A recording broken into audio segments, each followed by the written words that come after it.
May isang mag-ina na nakatira sa isang liblib na lugar. Si Leia ay may isang 5 taong gulang na anak, si Carlo. Maaga pa ay hinatid na ni Leia si Carlo sa eskwelahan. Pagkatapos ihatid, ay saka itong magmamadali, pupunta sa kanyang trabaho bilang isang mananahi. Siya ay isang single mother. Isang araw ay pinatawag siya ng guro ni Carlo. Ang buong akala niya ay may inaway na classmate ang anak. Habang naglalakad papuntang eskwelahan ay kitang-kita sa mukha ni Leia ang pag-alala. Pagdating sa eskwelahan ay makikitang nag-uusap ang dalawa. Diretsong sinabi ng guro na si Carlo ay kailangan ng matinding turo galing sa kanya bilang ina.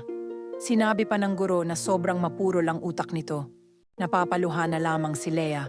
Sumang-ayon ito, sinabi niya sa guro na tututukan niya ang pagtuturo kay Carlo. Magsimula ng araw na iyon ay pilit na pinagkakasya ni Leia ang kanyang oras sa pagtuturo kay Carlo at sa kanyang trabaho.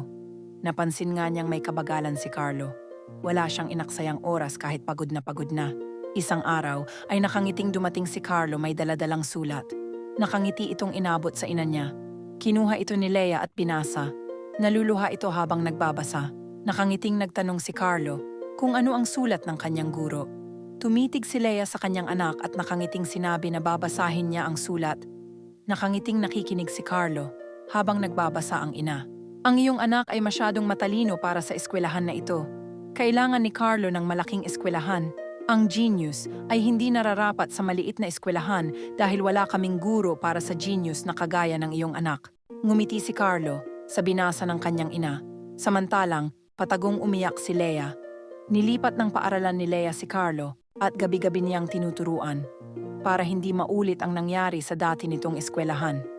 Matuling lumipas ang taon, nagtapos si Carlo at nagkaroon ng magandang trabaho sa Manila. Dahil sa kasipagan niya, ay nagkaroon ito ng sariling negosyo. Sa loob ng ilang taon ay hindi man lang sumagi sa isipan ni Carlo ang kanyang ina. Nakalimutan na niyang siya ay may isang inang naghihintay sa kanya, habang sa probinsya ay malungkot na naghihintay si Leia. Araw-araw ito nagtatanong sa kartero kung may sulat para sa kanya galing sa anak. Mabilis na umiiling ang kartero at aalis. Maging ang bahay nito ay wala man lang, pagbabago luma pa rin ito. Laging sarado ang bahay ni Leia, halos sa tahian na ito nakatira. Ilang Pasko at bagong taon na ang lumipas. Laging solo ito sa mga ganong okasyon. Habang sa Manila, nagmamaneho ng mamahaling sasakyan si Carlo.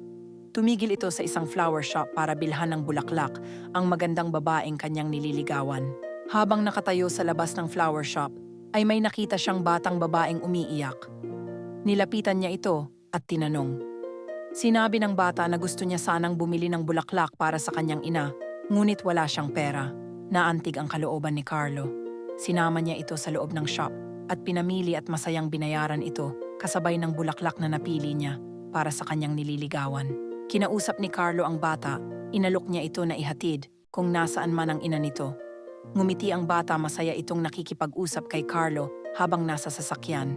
Laking gulat ni Carlo nang papuntang sementeryo ang address na sinabi ng bata. Pumarada si Carlo sa tabi ng sementeryo. Nakita niyang naglagay ng bulaklak ang bata, isa sa mga puntod. Nakita ni Carlo na umiiyak ang bata sa puntod. Pagbalik ng bata ay kinausap ito ni Carlo. Nagtanong kung ano ang nangyari sa kanyang ina.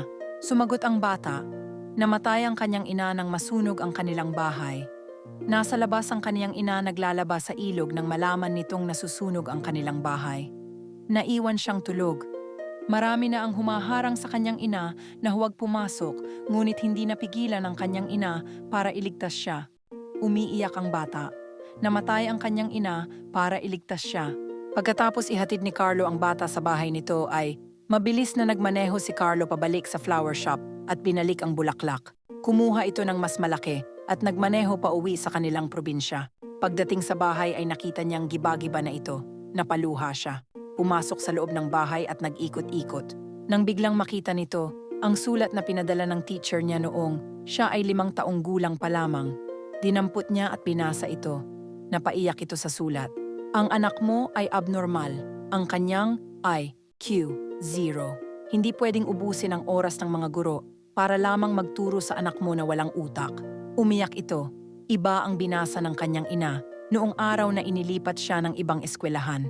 Ang sinabi ng kanyang ina, Ang sulat ng guro ay kailangan niyang ilipat sa ibang eskwelahan dahil hindi nila kayang mag-handle ng estudyanteng genius.